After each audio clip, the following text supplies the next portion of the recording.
Começando mais um episódio do Pode Tudo e hoje eu trouxe a Thalita, nutricionista clínica, e vamos falar sobre os transtornos alimentares, falar suas causas, tratamentos, gatilhos. Ela é formada na Universidade São Camilo, fez pós na VP. Bem-vinda, Thalita! Que prazer te receber aqui no meu podcast. Mari, o prazer é todo meu. Tô muito feliz de estar aqui. Quero te agradecer de novo pelo esse convite. Ai, que bom. Tá, para começar, eu gostaria que você explicasse melhor quais são os sintomas de uma pessoa que tem o transtorno alimentar. Eu acho muito importante, porque às vezes a pessoa não sabe que ela tá com o transtorno alimentar e você pode dar um alerta aí. Até as pessoas que estão em volta, né, para poder ajudar essa pessoa que às vezes não sabe que tem o transtorno.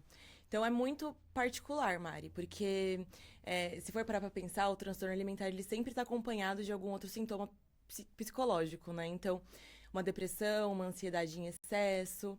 Então, geralmente o paciente, o adolescente ou a criança com transtorno alimentar, ou até o jovem adulto, ele vai apresentar muita insegurança, isolamento, vai deixar de participar de eventos sociais, de jantares, de festas.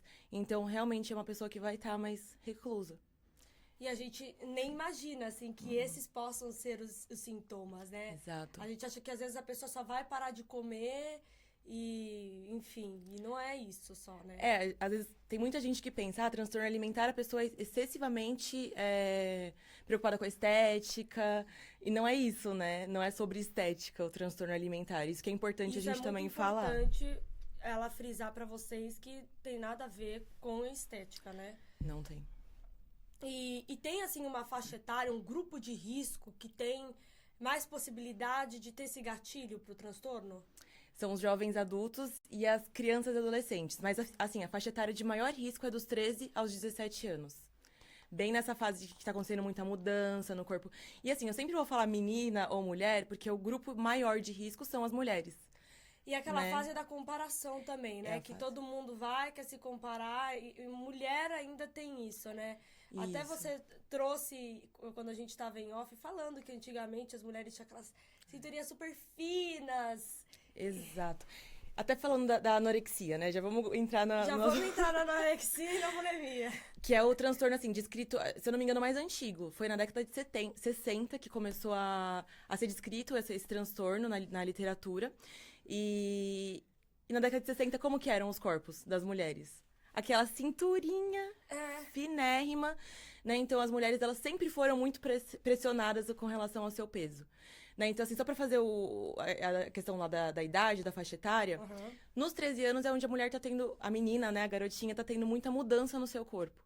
Né? Então, aí começa a crescer os seios, ela começa a já ver uma diferença no seu corpo e começa a se assustar. Começa a ficar com curvas e tudo mais. E aí junto, já compara com a amiguinha que é muito magra, vê em revista, vê em internet.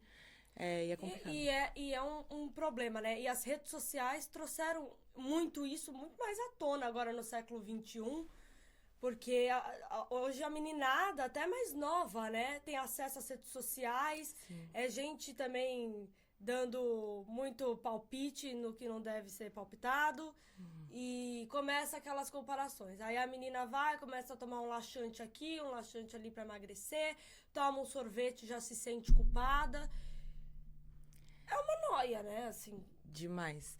Não, e assim, as redes sociais, elas podem trazer o pior das pessoas. E essa questão das meninas que tomam laxante, remédio, eu gostaria que você falasse pra gente a diferença entre a bulimia e a anorexia. Porque muitos se confundem, são parecidas, né? Mas são diferentes. Sim. Eu vou falar primeiro da anorexia, porque a anorexia também pode estar acompanhada pelos mecanismos de compensação, e depois eu falo da bulimia, tá? Então, a anorexia, a Mari, ela cortou. A anorexia, ela é caracterizada pelo medo excessivo da pessoa ganhar peso. Né? Então, vou falar de meninas de novo. As meninas, elas têm muito medo do ganho de peso, e aí elas começam a fazer uma restrição calórica, uma restrição alimentar muito significativa. E até começa num nível, pode ser que comece num nível mais ok, a pessoa começa a reduzir muito sua alimentação, mas ela começa já a entrar nesse transtorno, né? Já começa a criar muita coisa na cabeça, muita insegurança, e vira a pessoa ela realmente come muito menos do que ela precisa, e até sonha com medo de ganhar peso, sonha que engordou, vive fixa nesse assunto, com muito medo, com muita aflição. A bulimia já é acompanhada, também ao medo de ganhar peso, mas ela é acompanhada também pelo mecanismo de compensação. Então, a paciente com bulimia, ela vai ter episódios de compulsão alimentar e depois ela vai ter um episódio de compensação dessa compulsão. Então, como que funciona? Né? É o oposto, mas ao mesmo tempo também está acompanhado desse medo de ganho de peso. Então, a pessoa ela tem episódios de compulsão alimentar e depois ela vai compensar de alguma forma. As pessoas já pensam, tem bulimia, ela vai provocar o vômito. Nem sempre a pessoa com bulimia vai provocar o vômito. Tem gente que não consegue. Então, ela vai procurar outros mecanismos de compensação. Atividade física em excesso, né? Então, risco de lesão é super alto. Uso de laxantes, como você mencionou. Ou até... no dia seguinte, fazer aquele jejum, ficar sem comer, tomar muito chá, tomar muita água. Sempre a pessoa vai estar fazendo esses mecanismos de compensação. Qual que é o perigo disso? No começo, pode parecer inofensivo. A pessoa, que nem você falou, ela pode nem estar percebendo que ela tem esse distúrbio. Só que com o tempo, ela vai perceber, eu comi o que eu quis, eu tive esse episódio de compulsão, eu fiz o mecanismo de compensação e eu não ganhei peso. E agora? O que eu faço? E agora eu vou continuar. E fica nesse ciclo. É lógico que não é consciente que a pessoa vai falar, e agora eu posso comer o quanto eu quero porque eu não vou ganhar peso. Nós, seres humanos, fazemos muitas coisas no inconsciente. Exatamente. Muito mais do que o consciente, né? Exato. E é difícil, muitas vezes, a aceitação das pessoas, porque às vezes as pessoas não entendem, né? Muitas vezes quem não é da área da saúde... não acha que é uma frescura, ou que tá querendo chamar atenção, enfim. Ou que é fase, ou que é porque é menina. Menina é muito... Já ouvi muito falar, não, mas é porque menina é muito vaidosa. Sim. Ela não quer ganhar peso. Não é isso, gente. Tá preocupante. Realmente é um transtorno. É um transtorno.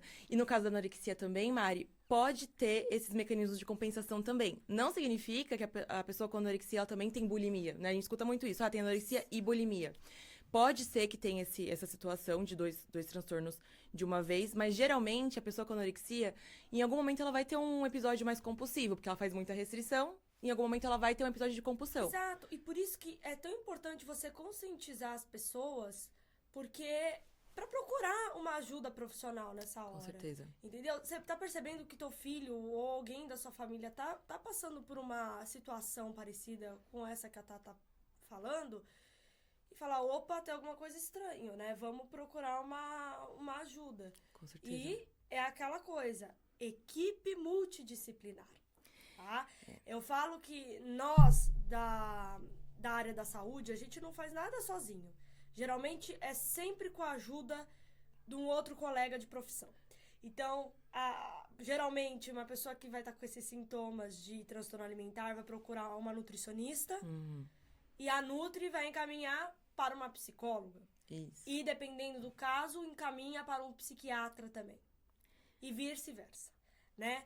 Então, é um trabalho em conjunto. É isso que é importante frisar. É um trabalho em equipe e sempre o que é melhor para o paciente. E é individual, né? Exatamente. A gente não faz nada sozinho. É exatamente o que você falou. Mari, é impossível. Vamos pensar em uma adolescente lá de 15 anos, já desenvolveu transtorno de anorexia, por exemplo, e chega no consultório para passar com um nutricionista. Aí o nutricionista vai ver que ela tem um déficit calórico super significativo. Tem pacientes com anorexia que às vezes não comem nada o dia inteiro. Comem 200 calorias, 300 calorias. E o nutricionista não vai fazer um plano alimentar com 200, 300 calorias. A gente vai ir trabalhando de pouquinho em pouquinho. Só que, se não tiver um psicólogo junto, assistindo essa paciente, ela não vai fazer nada que o Nutri está propondo.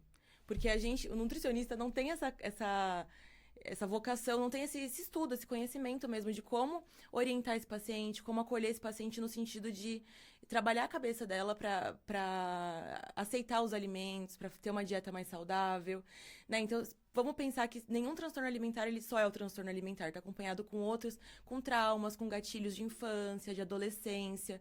Se esses gatilhos não forem trabalhados na psicoterapia, não tem nutricionista que salve no mundo, entendeu?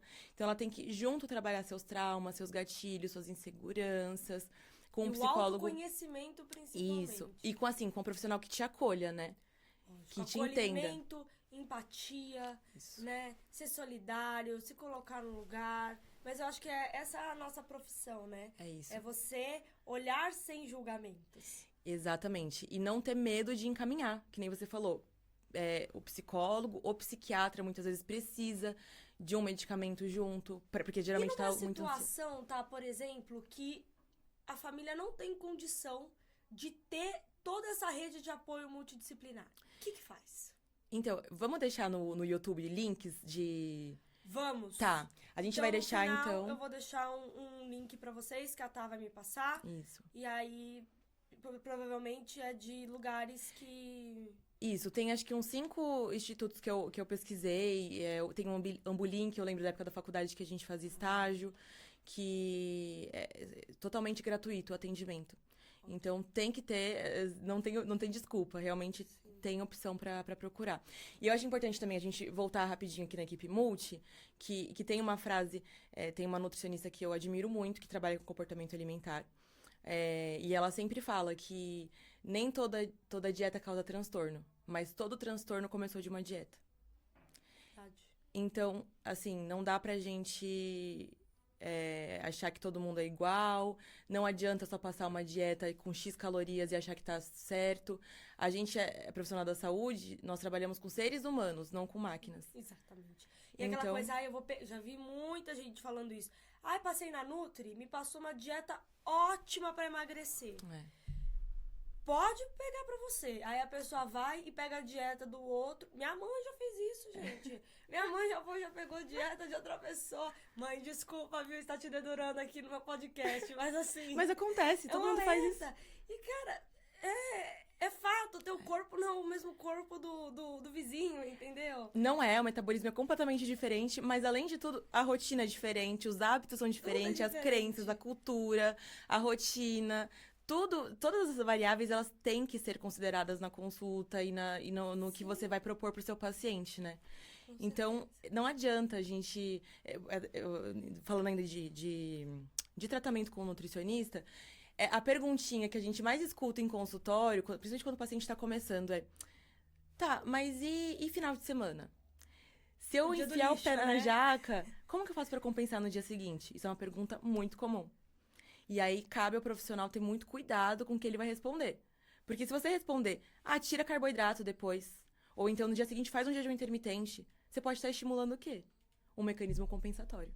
Totalmente. E aí Então, você isso- vai contra o inverso de tudo que você tá prezando ali pelo teu paciente, né? Exatamente. Então, se você estimula um mecanismo compensatório, se basta só um gatilho, Mari, pra gente desenvolver o transtorno, o gatilho pode ser seu nutricionista. Então, é muito sério. A gente não pode achar que 1 mais 1 é 2 em nutrição. Nunca é. Não é. A gente tem que olhar pra pessoa que tá na nossa frente. Sempre. Pro indivíduo que tá na nossa frente. Nunca achar que todo mundo é igual e que é só passar uma dieta de 1000 e tantas calorias, com tanto de carboidrato, tanto de proteína, tanto de gordura. O começo é muito mais comportamental, é muito mais qualitativo, sabe? Tudo, né? Tudo. E os gatilhos que isso pode causar na pessoa, pra ela querer ter esses comportamentos radicais. Assim, é muito complicado falar de gatilho agora, porque hoje em dia o que a gente mais consegue ter à nossa disposição é gatilho, né? Então, assim, a gente começa a falar desse assunto de transtorno alimentar, parece que nosso Instagram, Facebook, tudo descobre, né? Fica bombardeando, né? Eu até compartilhei com você o vídeo da Anaí, do RBD, que é da minha época, não é? É verdade, eu vi. E a Anaí, ela sofreu muito, né, com transtorno alimentar. Ela teve anorexia também. Ela fala que ela teve bulimia, então ela teve episódios também de compensação. E ela conta como que foi o gatilho dela. E foi assim, ela sempre sonhou em trabalhar com televisão, sempre sonhou em ser artista. E ela queria muito ser atriz. E ela era muito boa, desde pequenininha ela trabalhava em televisão. E a mãe dela falou, Anaí, você é ótima, você é muito talentosa, você vai longe, mas você sabe, né? Que todas as atrizes, todas as mulheres com papel principal, elas são muito magras. E ela ficou com isso na cabeça dela e desenvolveu esse transtorno alimentar. Foi um comentário, sabe? É claro que não dá pra falar, nossa, foi culpa da mãe dela. Não foi culpa da mãe dela. Mas é um gatilho. É um gatilho. Porque um gatilho pode vir de qualquer pessoa. Pode vir de um outdoor, de uma frase que você leu, de um post no Instagram, de X. Eu quero entrar com você nessa frente das redes sociais. Tá. Porque agora no século XXI, agora que as redes sociais deu um boom, Sim. a Tá até falou da faixa etária que é a faixa de risco, né? De 12 a 17 anos. Isso, 13 a 17, mais ou menos. Mas as crianças hoje em dia, com 10, antes disso, já tá nas redes sociais ali, já tem muitas vezes conteúdos que os pais não estão supervisionando e acaba, às vezes, vendo conteúdos que, às vezes, é de pessoas que nem é da saúde, profissional, nutri, psicólogo. Quase nunca, né? Quase nunca, quase nunca. E aí acabam passando dicas, conselhos que prejudica, Exato. né? Assim, rede social... Que não ajuda, né? Não ajuda. Eu falo, se é pra você falar alguma coisa que seja pra acrescentar, pra somar, né? É claro que ninguém faz nada com a intenção de causar transtorno em ninguém. Lógico. Mas é o que você falou, assim, a gente tem que ter responsabilidade com o que a gente assiste, com quem a gente segue. Se os nossos filhos, eles ainda já têm idade e maturidade pra ter uma rede social. Porque, assim, existe no Instagram, em redes sociais, na verdade, Facebook também, aquele dark web, sabe? Sei. Que incentivam comportamentos de transtornos alimentares, sabe? Incentivam. Então, tem grupos lá até desafios. Quantas horas você conseguiu ficar sem comer? Quantas horas você conseguiu fazer seu jejum, sabe? Então, é bem perigoso. E as redes sociais também, agora, elas... tem todo tipo de informação, né? Então, antigamente era aquela ditadura da magreza. Eu acho que hoje em dia, ainda assim, é um padrão imposto. A magreza é um padrão imposto. Mas eu acho que os padrões, eles mudaram um pouquinho, né? Pelas redes sociais, você consegue ver isso também. Os extremos, né? Assim, no caso a gente vê muito coach de vida saudável, a gente vê muito influenciador que estimula muito o estilo de vida saudável, que eu acho ótimo, né? Eles explicam, eles mostram outras opções, além do que a gente tá acostumado a ver. Mas isso é perigoso porque acabou surgindo novos transtornos alimentares depois desses comportamentos, desses influenciadores coaches de vida saudável, né? Então, acho que eu comentei com você do transtorno de ortorexia e vigorexia também que surgiu. Comentou. Eu acho até importante você comentar com o pessoal aqui, porque eu não sabia e eu acho que também tem muita gente que não... Só pra finalizar de anorexia e bulimia, se basta um gatilho, imagina todo dia você ser exposto a um corpo perfeito, a um comentário, né? Às vezes tem alguns coaches, esses dias eu vi numa rede social, uma coach postou uma receita de doce, de uma sobremesa, e aí depois que ela postou a receita, ela falou, estou te passando essa receita porque eu quero que você tenha infarto agudo do miocárdio, sobrepeso, obesidade, câncer, isso e aquilo. É um terrorismo nutricional bizarro. É um terrorismo, é um absurdo, assim. Isso, e aí o que acontece? As pessoas, elas realmente, o leigo acredita. Elas pegam aquilo pra elas. Tipo, se eu comer tanto de açúcar, tanto de gordura, eu vou ter um infarto daqui 2 meses.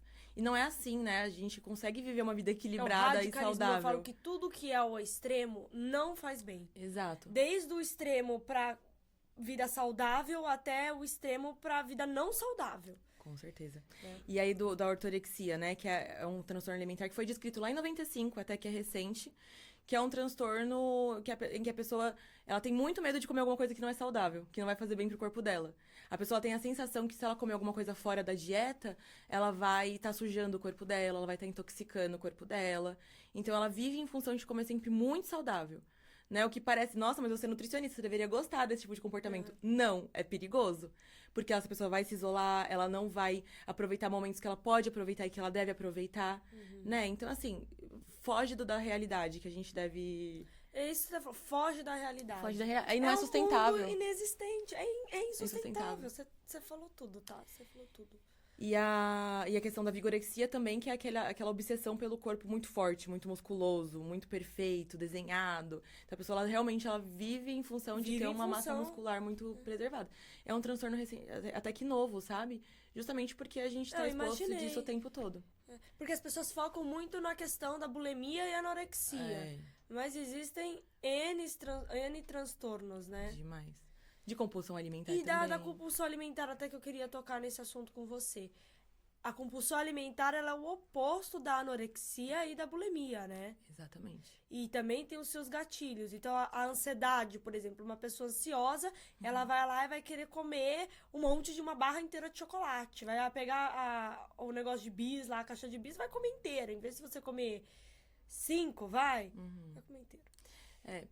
E também deve ser olhado com o mesmo cuidado, o mesmo amparo, o mesmo acolhimento, né? Aí pode dar uma diabetes, pode uma hipertensão e por aí vai. Até porque a consequência da compulsão alimentar é um sobrepeso, uma obesidade, que vai mexer na autoestima da pessoa. Então, se ela não for bem acolhida, se ela não for olhada com atenção, isso vai piorar o quadro dela. Ela pensar, então eu não vou conseguir chegar onde eu devo chegar, então aí agora eu vou comer mesmo. Sabe? Então, esse transtorno realmente é o contrário da anorexia, mas também é muito difícil pra pessoa. Então, ela teve, um dia muito estressante, muito difícil. Primeira coisa que ela vai fazer chegando em casa é comer. Geralmente, alimentos com bastante carboidrato, pra ter aquela sensação de bem-estar momentâneo. Eu não cheguei a ter compulsão alimentar, eu acho, né? Porque eu não fico me autodiagnosticando. Mas, assim, na fase do vestibular, foi uma fase muito difícil pra mim. Eu tive que fazer cursinho, 4 meses, foi muito pouco, mas, assim, eu passei pela fase da pandemia do meu colegial. Então, assim, não tive colegial quase, foi tudo online, mesma coisa que nada. E aí, pra eu entrar na faculdade, eu tive esse perrenguinho, né? Sim. E aí, quando eu vi que eu não passei de primeira, opa, tem alguma coisa. Aí, nisso, já tava indo, assim, ladeira abaixo. Coisa que não entra na minha casa. É refrigerante, é salgadinho, é sorvete gorduroso. Nada desses alimentos muito calóricos e que não fazem bem, a gente evita. Mas, assim, minha mãe começou, tipo, a ficar desesperada. A falar, Marina, o que é isso? Tipo, para. E aí começou, vai dar celulite, vai dar estria, vai dar... Mas eu comecei a ver que eu tava passando do limite. E aí, depois, a hora que eu entrei, deu uma trégua, assim. Mas eu senti que eu tive um pico. Mas por quê? Ansiedade. Eu já sou normalmente ansiosa, mas quando você tá passando por situações e momentos onde se tem os picos, geralmente é onde vem essa compulsão, né? É que o ser humano, ele quer buscar sempre uma forma de se confortar, né? De se aconchegar. Então, você estava passando por uma fase de muita ansiedade, estava numa pandemia. Não dá pra gente falar que nesse momento que você viveu, você teve compulsão alimentar. Você estava querendo encontrar um conforto. A gente sabe que tem alimentos que trazem conforto, a gente chama de comfort food, né? Então eu vou dar um exemplo lá, do leite com chocolate à noite. Muita criança, muito adolescente, antes de dormir, toma um leitinho com chocolate. Quanto adulto hoje em dia não gosta, até hoje, de tomar um leite com chocolate antes de dormir? Sabe? Eu já vi adulto tomando no bico ainda. Sim. Então, e aí é justamente isso, porque a gente busca sempre ter um conforto com o alimento. E que geralmente traz coisas boas, né, da infância, porque são alimentos infantis, se você for parar pra pensar, né? Exato. E aí você vai comer um pouquinho a mais do que você está acostumado, alimentos que vão te gerar mais prazer, porque você quer ter a sensação de bem-estar, de calma, de tranquilidade. Se isso for pontual, como foi no seu caso, não é um distúrbio, não é um transtorno. Se isso acontecer repetidamente, então é um transtorno. É um transtorno. E precisa buscar ajuda. A gente sempre enfatiza isso. Exatamente. Tratamento e prevenção. Os dois são os mesmos, né, Mari? Porque como que você vai tratar um paciente com transtorno alimentar? Qual que a gente falou? Que aí tem que ter a prevenção. Pra não ter, pra fazer o tratamento, tem que ter a prevenção. Mas se já chegou, o tratamento é psicoterapia, né? Nutricionista e provavelmente um psiquiatra também.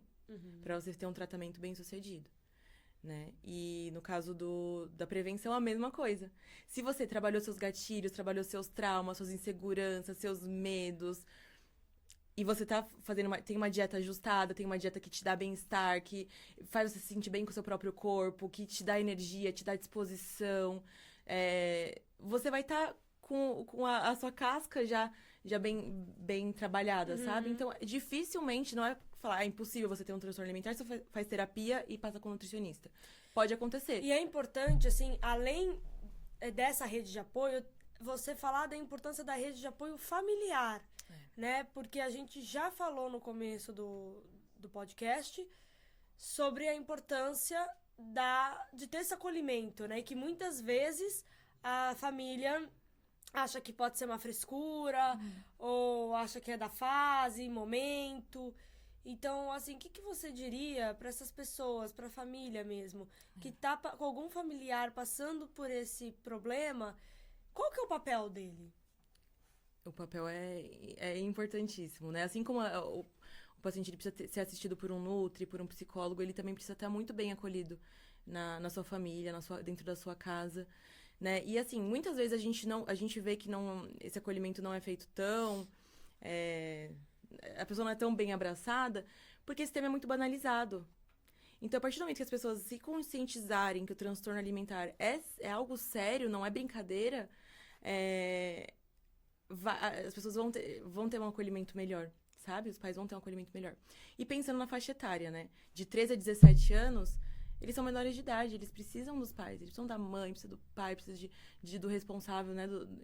Pertinho, pra conseguir superar, pra se sentir seguro, né? Nunca, assim como o profissional não deve julgar, a família também não deve julgar, apesar de ser muito difícil. Apesar de a gente não sabe o que... Eu não sou mãe, você também não é mãe. A gente não sabe qual é o sentimento de preocupação de uma mãe.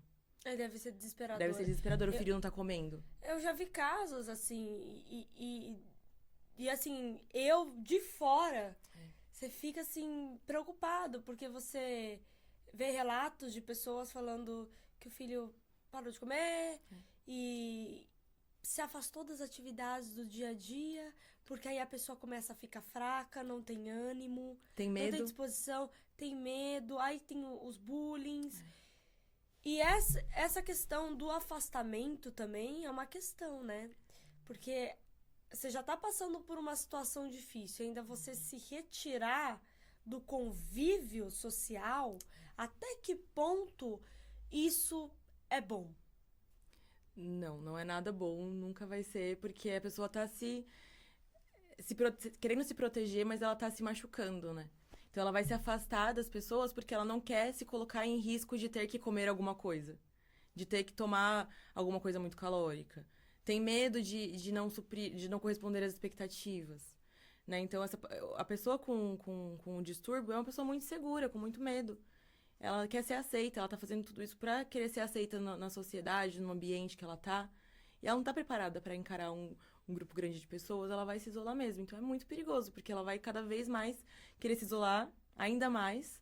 E quanto agravando... mais novo também, não tem essa maturidade de entender tudo, né? Não. E aí vem o isolamento... Tem Por medo isso... das críticas, não sabe lidar. Porque nós, adultos, já é difícil. Quem é adulto tem que passar por isso. Imagina uma criança, adolescente. Exatamente. É muito complicado. É complicado, né? Por isso que os pais, eles têm que estar bem pertinho do filho, acolher mesmo. E não adianta falar, vai comer, daí trazer um prato. Eu vou pedir o que você mais ama comer. Não adianta falar, né? Tem que ter paciência, tem que confiar no processo. Ele tem que estar bem assistido por profissionais. É o processo, né? É o processo. Existe um processo. E já encaminhando pro final, eu só gostaria que você falasse um pouco como que fica, assim, a fisionomia, a estrutura de uma pessoa que tem esses transtornos alimentares, né? Você chegou já a comentar comigo dos ossinhos aqui, que ficam mais aparentes. No caso da anorexia, os pacientes já em estado grave, eles têm o corpo esquelético, né? Os ossos todos aparentes, sem massa muscular, né? Um paciente, às vezes, que tem o peso baixíssimo, mas uma gordura corporal até mais alta e sem músculo nenhum.